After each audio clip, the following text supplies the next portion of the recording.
Depois do governo estar nesse escândalo, dizendo, a culpa não é minha, a culpa é também lá do governo Bolsonaro, olha lá, não sei o quê. Vamos então ao governo perdido, parte 2. O presidente da Câmara, Hugo Motta, afirmou que pode derrubar o decreto do Imposto sobre Operações Financeiras determinado pelo governo federal.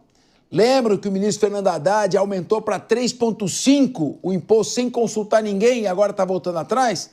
Após uma reunião com a Fazenda, combinado com a equipe econômica, isso aí vai ter 10 dias para apresentar um plano alternativo à Fazenda ao aumento do imposto. Puxa vida! Durante a coletiva na tarde de hoje, o Motta sugeriu rever as isenções fiscais. Vamos ouvir? Da mesma forma que o governo também nos garantiu que pode ou não apresentar uma alternativa, o governo pode também, depois desses 10 dias, decidir que a decisão está mantida do IOF, isso também foi deixado claro pelo ministro da Fazenda. Nós também deixamos claro que a nossa alternativa pode ser sim pautar o PDL, sustentando a decisão do governo. O que é que nós estamos defendendo, antes que perguntem? Que venham medidas mais estruturantes, que o Brasil possa enfrentar aquilo que é preciso, para poder entrarmos no momento de mais responsabilidade fiscal, e essa é uma fala que eu tenho feito. Nós temos defendido rever a questão das isenções fiscais. Mais responsabilidade fiscal nos gastos. Motta ainda afirmou que quer construir uma solução junto ao governo e que não é foco do legislativo tocar fogo no país. O governo já está fazendo isso. Vamos ouvir. Ao Congresso, à Câmara ou ao Senado tomar esse posicionamento, por exemplo, que venha a ser de derrubada do decreto do governo, o governo terá que buscar alternativas, que podem ser ou tomar outras medidas ou tentar, de certa forma, rever a posição do Congresso, que eu penso ser a posição mais equivocada. Se o governo caminha no sentido de querer resolver aquilo que é decisão parlamentar com o Poder Judiciário, eu penso que piora bastante o ambiente aqui na casa. Tanto é que nós não tomamos a decisão, porque tanto eu como o presidente Davi poderíamos ontem ter pautado o PDL. Com certeza teria sido aprovado aqui e no Senado, mas nós não fizemos isso. Por quê? Porque nós queremos construir a solução com o governo. Não há interesse do Poder Legislativo em tocar fogo no país. Nós temos compromisso com a nossa população, nós temos compromisso com o futuro do Brasil e penso que sempre em uma mesa, quando se sentam bem intencionados os poderes ali representados, é que onde verdadeiramente as grandes soluções aparecem. Antes da coletiva, o presidente da Câmara dos Deputados, Hugo Motta, usou as redes sociais e falou sobre o clima no Congresso, que é um clima de derrubada desse decreto do IOF. O líder da casa ainda sinalizou que o governo fica fazendo gambiarra tributária só para aumentar a arrecadação e com isso prejudica o país. Nossa. Olha, eu vou ter que começar com a jornalista Ellen Brown. Ellen Brown, tem várias coisas aqui que eu queria te ouvir. Como é que o ambiente nesse governo? Número 1, o ministro da Fazenda não conversa com o presidente do Banco Central, que é economista, aliás, um economista renomado, reconhecido, por ele indicado para conduzir a política monetária do país. Ele não conversa com esse ministro, não conversa com o setor financeiro, poderia ter trocado ideias, e resolve aumentar o IOF para 3,5%. Pessoal, pelo amor de Deus, não faz isso. Se você aumentar o IOF, vai sinalizar para o exterior que é controle de capital. Aqui ninguém mais vai querer investir no país. Ah, eu não sabia. E aí começa a discutir se vai retroceder. Aí vem o Congresso e diz, chega de aumentar imposto. Um puxão de orelha. Normalmente o Congresso não faz isso, está preocupado com a emenda parlamentar. E terceira preocupação, o Congresso não cassou, através de um projeto de decreto legislativo, o decreto do presidente, porque corria risco do Supremo Tribunal Federal derrubar o projeto de decreto legislativo. Seria o Supremo Tribunal Federal agora fixando a política econômica do país. São 3 pontos que eu estou... O governo perdido, tá certo? O Congresso puxando a orelha do governo. E a possibilidade, que foi evitada, do Poder Judiciário ditar a política econômica do país. Queria te ouvir. Então vamos lá, vamos com o que eu consegui apurar aqui dessa história. Primeira coisa, o ministro Haddad foi bastante confiante de que conseguiria passar isso, porque havia uma leitura do governo de que o Hugo Motta está do nosso lado, né? O Hugo Motta está disposto a passar aqui na Câmara Federal a isenção de até 5 mil do imposto de renda, e ele está disposto, eu estive com ele recentemente, ele confirmou isso, está disposto a formar um grupo para passar, esse que deve ser a grande bandeira do governo. O governo até aqui está sem bandeira, essa isenção deve ser a grande bandeira do governo. O Hugo Mota estava do lado. O Hugo Mota está conseguindo segurar ali a questão da anistia, vai costurar um projeto alternativo, vai conseguir costurar um projeto alternativo que agrade todos os lados de certa forma. E aí, com essa leitura, então vamos mandar algo sem ter conversado antes, sem ter consultado antes. E essa foi a grande ingenuidade, eu diria assim, acho que essa é a palavra, do ministro ao anunciar sem ter conversado com ninguém. O presidente do Banco Central que você mencionou, que foi indicado por esse governo, tem sido elogiado pelo mercado. Você podia ter conversado, trocado uma ideia ali, mas não foi feito isso, né? Quando o Hugo Mota diz aqui, né, que olha, por que a gente não fala de isenção? Porque essa tem sido a conversa dele, inclusive com o mercado financeiro, tem sido nessa linha. Ele quer fortalecer o papel da Câmara como uma âncora de responsabilidade fiscal, né? Ele disse, olha, não vai partir desse governo, nós também não vamos peitar porque não é essa a pauta, mas a gente quer ver se consegue fazer aqui, pelo menos, algum ajuste. E aí essa medida vem de uma forma muito atabalhoada, de uma forma muito ruim. E hoje, ainda um pouquinho antes de entrar no ar, estava conversando com alguns parlamentares que foram unânimes e me dizer, olha, se vier para cá, cai. Se vier para cá, cai. Então, assim, não tem clima para ser aprovado, né? A conversa agora vai ser essa, né? Que eu acho que o Hugo Mota ali, que é muito bom articulador, está conseguindo ver se vem uma alternativa costurada para ficar bom para todos os lados. Felipe Monteiro, se até o Congresso Nacional, que pediu 50 bilhões de reais de emendas parlamentares e contribuiu durante muito tempo para o déficit fiscal, está dizendo que chega, o Brasil não aguenta mais gambiarra para aumentar a arrecadação, o governo precisa gastar menos dinheiro e gastar corretamente, acho que a situação ficou desesperadora, hein? Esse caso, Capês, mostra para mim muito mais como que o Poder Executivo está fraco em relação ao Poder Legislativo do que qualquer outra coisa. O Executivo propõe uma medida, o Legislativo fala que vai cancelar e sustar a medida por meio de um projeto de decreto legislativo. Ou seja, claramente quem está pautando a política econômica, política pública no Brasil é o Poder Legislativo, né? A hipertrofia do Poder Legislativo com as emendas parlamentares e esse poder, né, de pautar toda hora o que o Executivo vai fazer, é algo gritante. Meu modo de ver, Capês, não cabe um projeto de decreto legislativo para assustar um ato do Poder Executivo, até porque o IOF é um imposto extrafiscal, não é um imposto arrecadatório. Logo, se o Congresso Nacional sustar, cabe ir para o Supremo Tribunal Federal, sim, e o Supremo Tribunal Federal, a tendência é dar ganho de causa ao Poder Executivo.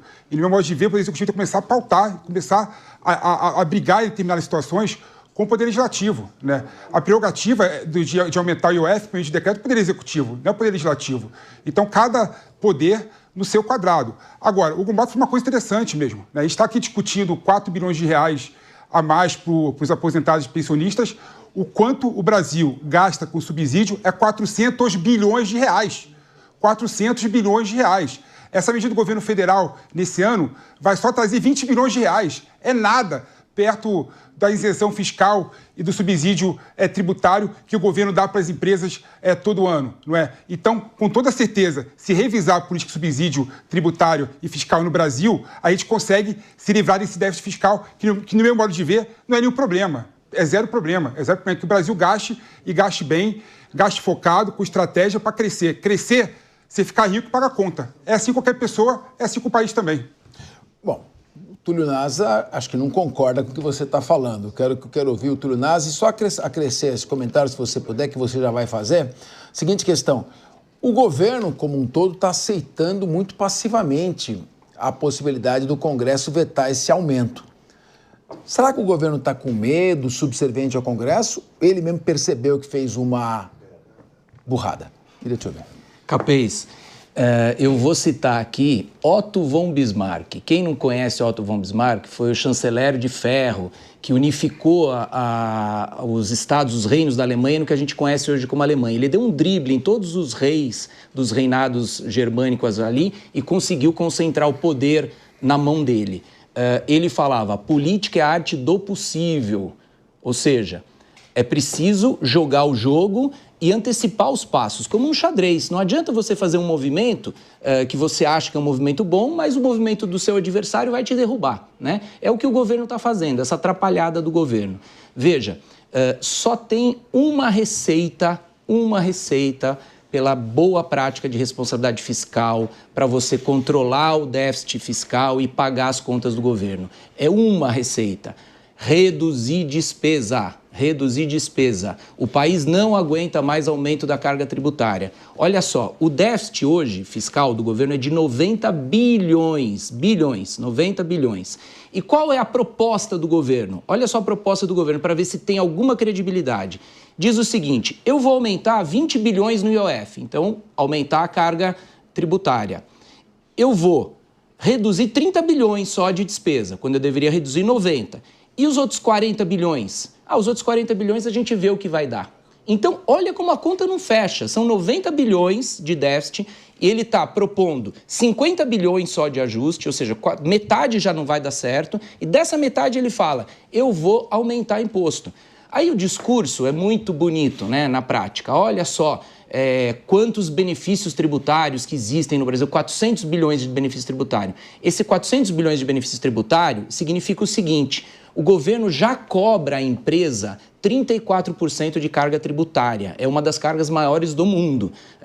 Essa reforma tributária que vai ser feita agora, inclusive esse imposto unificado, vai chegar a 28%, que é a maior alíquota do mundo. Então vamos lá, 34% na carga tributária, que já é uma carga altíssima. Então ele está dizendo o seguinte: em vez de eu reduzir despesa, eu vou cobrar mais do cidadão, eu vou aumentar mais imposto. É evidente que ele vai perder no Congresso Nacional. Por quê? Porque os congressistas, de olho na eleição, não vão querer aprovar aumento de imposto nesse momento.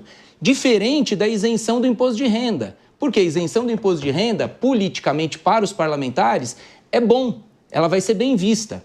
Diferente agora de aumentar a IOF. Então, essa lógica, e também eu já ouvi dizer muitas vezes aqui, que países desenvolvidos são endividados, o problema não é ter dívida pública. A questão é que o diabo mora nos detalhes. Qual é a qualidade da dívida pública? A dívida pública existe porque o governo está fazendo obras de infraestrutura que no futuro ele vai gerar riqueza, como os países desenvolvidos fazem? Não. O problema é que a origem da despesa pública não é de investimento, é de déficit. Ou seja, as despesas correntes do dia a dia, o Estado não tem condição de pagar porque gasta mais do que arrecada. Deveria vender estatais deficitárias, deveria cortar ministérios, deveria cortar na carne. O resto é conversa. Não existe reforma tributária sem corte de despesa. Muito bem. E lembrando que Otto von Bismarck, o Marechal de Ferro, foi o grande vitorioso na Guerra Franco-Prussiana de 1870 a 1871, levando à queda da monarquia francesa de Napoleão III e a unificação da Alemanha sob o imperador Guilherme I. Pode falar. Não, tem um ponto interessante que eu vejo o pessoal comentando que parece que a única solução para resolver o problema do déficit é cortar gastos, né? Parece que é uma fórmula que todo mundo se repete o tempo inteiro. Vamos cortar gasto, cortar gasto. Cortar gasto aonde? Onde cortar gasto? Quando você pega, por exemplo, as despesas do Brasil, 90%, mais de 90% são despesas vinculadas. Você gasta 25% em educação, 15% em saúde, 50% é a média de uma folha salarial do Brasil todo, dos municípios do Estado. Vai cortar gasto aonde? Onde vai cortar gasto? Nós temos que arrecadar mais. E arrecadar mais não significa somente aumentar tributos. Se eu tenho uma política direcionada que eu faço a reindustrialização do Brasil, faço ter mais empresas no Brasil, o que acontece? Eu consigo arrecadar mais dinheiro com menos impostos, ou até com o mesmo imposto, o mesmo tributo. Então, o que falta no Brasil, na minha opinião, é uma possibilidade de você inovar institucionalmente. A gente não tem criatividade nenhuma. Acho que repete as mesmas fórmulas que não vão a lugar nenhum. Então, acho errado falar que tem que reduzir o gasto. Temos que gastar com mais qualidade. Aí eu concordo com o que você colocou. Temos que gastar com mais qualidade. Qual que é o gasto que o Brasil pode fazer que vai fazer com que o Brasil se enriqueça? Porque se enriquecer, o PIB aumenta, a arrecadação aumenta e você paga o déficit. Mas não. Agora, reduzir despesa também sem estratégia vai fazer o Brasil andar de lado ou andar para trás. Isso eu não quero do meu Brasil. Muito bem. Agora eu quero ouvir o nosso querido João Belucci, mas só, João, para responder a pergunta. Ele fala, onde vai cortar o governo? Nossa sugestão aqui, olha, os gastos de todo o governo federal, só com viagens oficiais, dentro e fora do Brasil... É amendoim. É um amendoim. Sabe quanto é esse amendoim? Sabe quanto nos 2 primeiros anos o governo Lula gastou com viagens oficiais? 4 bilhões e 580 milhões de reais. nos 2 primeiros anos, segundo dados reunidos pela CGU. Está aqui, fonte, 4. veja, radar econômico, veja, está aqui. Então vai pesquisar para me contestar. Cadê o resto? 4 bilhões, cadê os 90 bilhões? 4 bi, ele acha que não tem que cortar 4 bi. Olha, já pagava o que foi desviado nesses 2 anos dos aposentados. Quanto gerou de dinheiro de divisas 4 bilhões de viagem? E as coisas tem que fazer. Você sabe, o número assim, jogado pro alto, não serve para nada. Belucci, quando eu estava no júri e ficava advogado gritando junto, sabe o que eu falava para os jurados? Isso é desespero. Queria te ouvir. E além desses 4 bilhões, é importante lembrar que nessas viagens o Brasil é sempre o recordista com a sua caravana gigantesca. Chegam lá os países, os representantes, o Brasil sempre... Os outros países representantes até olham e pensam, por que esse tanto de gente está fazendo aqui? E sempre é apresentado, o PP, nessas viagens, esse suposto custo. A gente gastou tanto, mas vamos voltar com sei lá quantos bilhões em contratos que são sempre bastante questionáveis. Com relação ao IOF, a competência realmente do Poder Executivo aumentar ou diminuir a sua alíquota. E nesse ponto, juridicamente, está certo. Agora, isso, como foi colocado pelo Felipe Monteiro, realmente demonstra uma fraqueza completa do Executivo, que no normal seria o Executivo aumentar, e como é de competência dele na Constituição, o IOF, o Congresso não fazer nada, mas o Congresso vai para cima porque sabe que o governo está bastante frágil, já que é um governo essencialmente de narrativas. Tem uma narrativa, mas na prática é outra. Fala contra os bancos batem recorde de lucros. Fala de reforma tributária que aumenta impostos. Supostamente vai unificar os impostos, mas diminuir não vai. E a questão dos subsídios mencionados talvez seja o grande calcanhar de Aquiles do desenvolvimento do Brasil. Diversos setores têm esses subsídios, deixam de recolher impostos e depois ficam absolutamente viciados nesse subsídio, não conseguem largar. Esses subsídios para alguns setores, enfim, automobilístico e diversos, surgem sempre com o caráter provisório e já viram eternos, já viram definitivos logo no segundo ano, porque o setor se acostuma com aquele benefício e depois, sempre que vai revogar, ele argumenta que vão ser muitas demissões em massa, um grande colapso na economia, e fica refém disso. Então tem muito lugar para cortar, desde Lei Rouanet, para artista consagrado fazer projetos horrorosos para a gente bancar, tem muito lugar para cortar. Agora, o governo deveria cortar. Agora, nunca sinaliza nada em cortar. Pois é. Olha, o Felipe Monteiro não está gostando nem nada, mas a verdade é a seguinte. Lembra do governo Dilma, da nova matriz econômica do Guido Mantega? Nós caímos de 7º para 11º no PIB mundial.